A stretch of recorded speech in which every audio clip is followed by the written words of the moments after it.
Hi friend, তো তোমাদের সামনে নিয়ে এসেছি একটি নতুন ভিডিও। আজকে করব পাট শাক ভাজা। এটা গ্রাম বাংলার অনেক পুরনো একটা রেসিপি।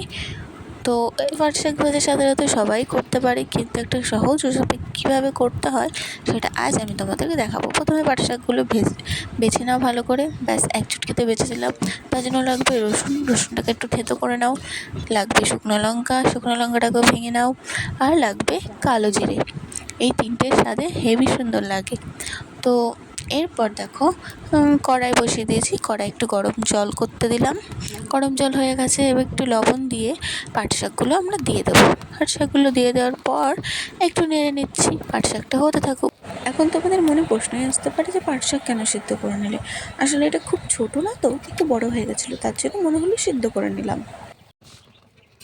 একদম ছোটো পাট শাকগুলো সিদ্ধ করতে হয় না, তোমরা না করলেই পারো।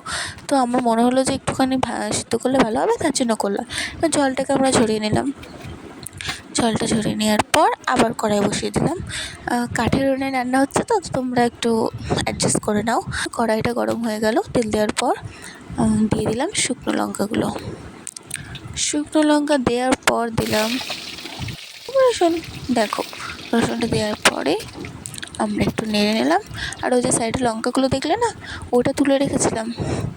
আর দিয়ে দিলাম কালো জিরে, রসুন আর শুকনো লঙ্কাটা ভালো করে ভেজে নেব, যাতে একটা সেন্ট আসে, আর এই সেন্টটা খুব ভালো লাগে। এই ভেজে নেওয়ার পর দিয়ে দিলাম পাট শাকগুলো। সব দিয়ে ভালো করে নাড়াচাড়া করে নিলাম। ব্যাস, জলটা যতক্ষণ না শুকিয়ে আসছে নাড়াচাড়া করতেই থাকবেন। স্বাদ মতো লবণ দিয়ে দিন। হলুদ না দিলেও কোনো ব্যাপার না, আমি হলুদ দিই না, আপনারা দিতেও পারেন নাও দিতে পারেন।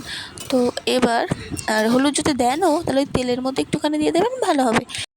আর দেখো, কথা বলতে বলতে রান্নাও কমপ্লিট। যদি ভালো লাগে তাহলে একটু লাইক করে দেবে।